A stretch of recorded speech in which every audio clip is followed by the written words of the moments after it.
It's a pleasure to welcome in J.D. Davis right now after a full day's work as the Mets took on the Astros and took them down in Port St. Lucie today. First of all, how's the wrist, the left wrist? You made a nice diving stop on Michael Brantley and landed on the wrist, rolled over it. How are you?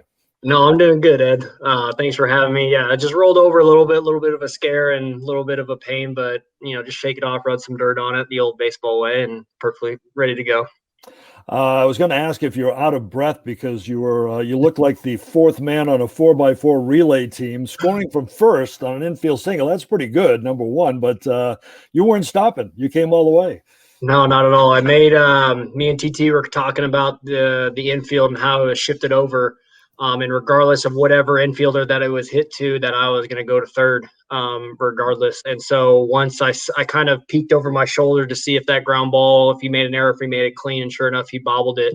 And I saw that the third baseman at the time was at the shortstop position, and he may have had 2 or 3 steps on me, but I'm willing to roll the dice on that because they have to make a perfect throw and a perfect catch on the run to even tag me. So might as well push the envelope. And, that's what me and Louis Roja and Lindor have been, really talking about, being super aggressive on the base pad just to kind of push the envelope and know our limits. Even if we get tagged out or run into an out, it does not matter. Just it's willingness to, make it out on the bases in spring training just to push the envelope. Yeah, no, listen, I think that's been the mindset of the team all along. That was good to see. Absolutely. And it's something, listen, can work for you during the season too. Absolutely. Absolutely. Talk a little bit about you went back on a ball on Yordan Alvarez, I believe, second inning, third inning on a foul pop, made a nice catch right there. But my thought at the time was, and we saw this a little bit later in the game when ball fell in front of Brandon Nimmo. Brandon's going to play a little bit deeper in center field. I would assume that Dom is going to play a little bit deeper in left too, because he comes in better than he goes back. That means there's an awful lot of room for you and Francisco on that left side. Have you talked that over as to how much ground you're going to have to cover and go back on balls? Yeah, we've talked about that, and that's communication where, outfielders talk about how deep they play, and, having Lindor at shortstop, he's able to get to spots in the shallow outfield more than any other shortstop. So my responsibility is kind of that line, left field line, in that foul territory, any chance I can get. And because there's a left-handed hitter, we're in a little bit of a shift. But that's my responsibility. And, I always thought I was pretty good at going back than coming in. So I just saw that, saw the ball kind of pop up and, again, just tracked it down, got under it. I know it was a little bit of a windy day, and just made sure that I was behind the baseball and just, secured the catch. That was a nice catch going away, and there will be a lot of ground to cover. But it's nice having Lindor next to you, too. There's a guy that can cover a lot of ground, obviously. Yeah, absolutely. He glides all over the infield. It's impressive. I was talking, he's been one of your mentors, but I was talking with one of your other mentors in Gary DiSarcina on Sunday, and we were talking about, getting you on time with your fielding in particular. And he said it was very similar to hitting too. If you've got the leg lift or leg kick, it's kind of with, if you're back or if you're in exactly where your footwork is going. How is that coming? How is that assimilating for you? Coming really well. And, obviously, if you look back in 2019, I had a weird setup. I was more staggered stance. I kind of got that from the Astros when I was with them, and kind of having that hop, trying to activate the feet. And then it was never really on time, and it was inconsistent. And then, working with Gary is more of a kind of a tennis sway back and forth hop, but I was too low to the ground where every single time my first movement would be popping up out of my stance and then going after the ball. So working with the strength training and kind of the analytics, I play pretty good at like kind of a 3/4. Some people like to say you're playing too high, but I'm able to kind of get into that good first step in position, and I'm able to move my feet and able to get to balls that I'm able to, just like today on Brantley's ball, just be able to read that ball, kind of take angles that I normally wouldn't able to because of myself able to pop up, and it would take away that split second of able to cover ground and, cut down those angles.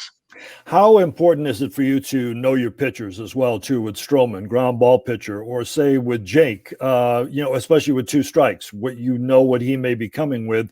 How important is the setup there and knowing your pitchers and what they want to do? Yeah, absolutely. A different mindset, with Jake on the mound because he's so aggressive with the fastball down and away and that slider away to right-handed hitters. Not many right-handed hitters are going to hit the ball, to me and Lindor in that 5-6 hole third baseman kind of area. So, but then once, have Betanzas and Familia come in, you're going to get some ground balls that, the down and into righties that they're going to chop right at you. So you obviously you communicate with Lindor and you communicate around the infield about, the positioning wise and stuff but I think it's huge just to talk about it and just to know your pitchers.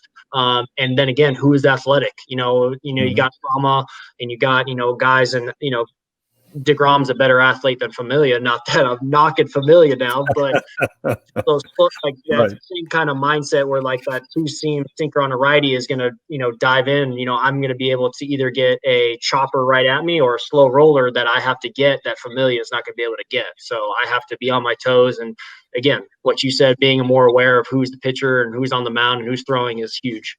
And the last thing on this, have you got a set pre-pitch position, or is that going to vary depending on the pitchers and the situation in the game? No, I'm going to try to keep it the same exact one, kind of like a creep 3/4, a little bit taller. It's just the way it's the best way I can get to baseballs and be able to react and come in on baseballs. And so I think I'm just going to stick with that. It's the best feeling and it's easier on my legs.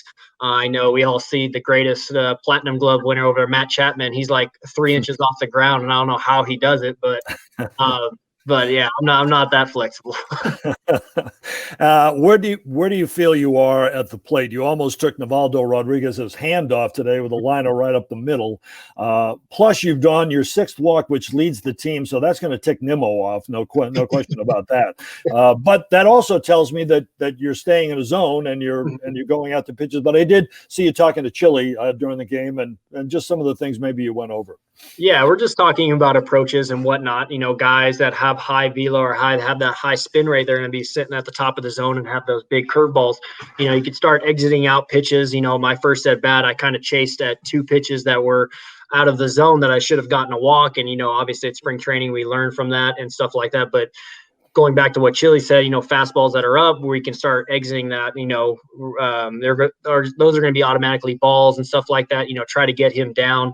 Just, we were always talking about approaches and then, that line drive up the middle, those first, I think it was first at bat. I was just getting around the ball a little bit. My swing was a little flat.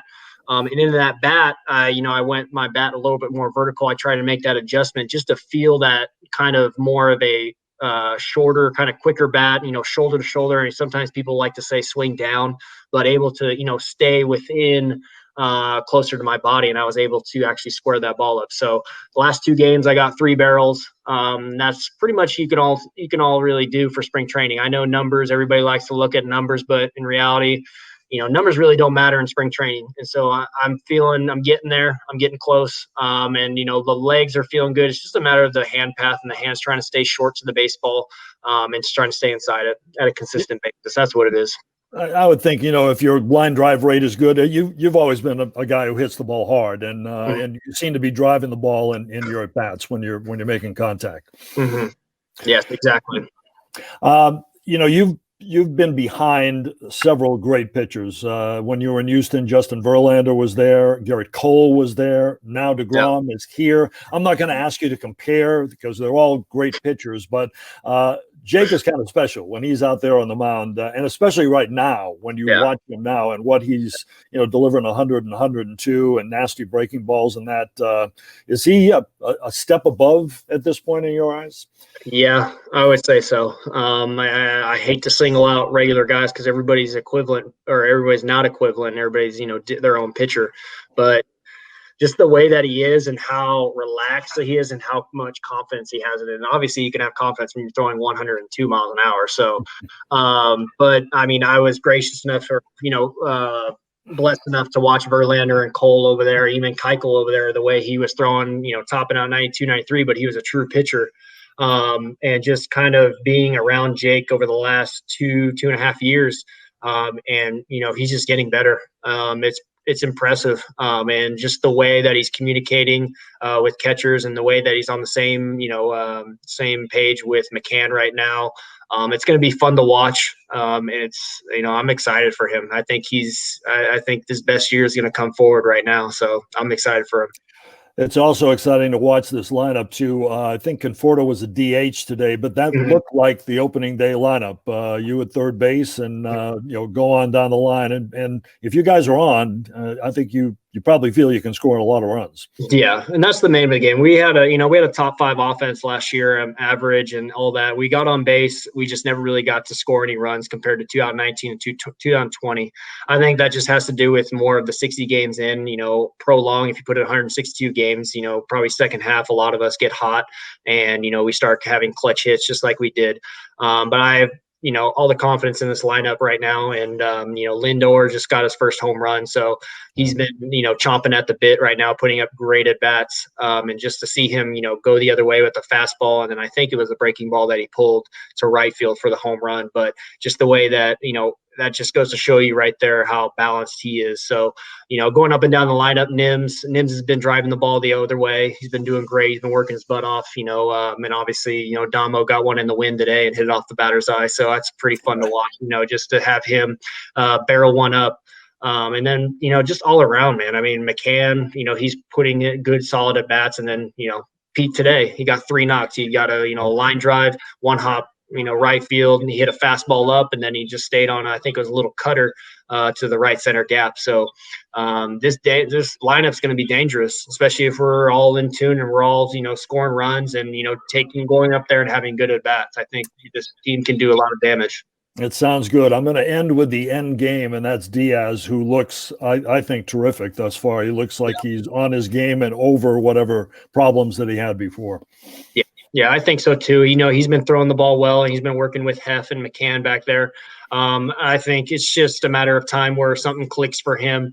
And he could put, obviously 2019 behind him. In 2020, he really turned the page and was throwing strikes and getting guys out. So it's going to be exciting to watch this bullpen come together.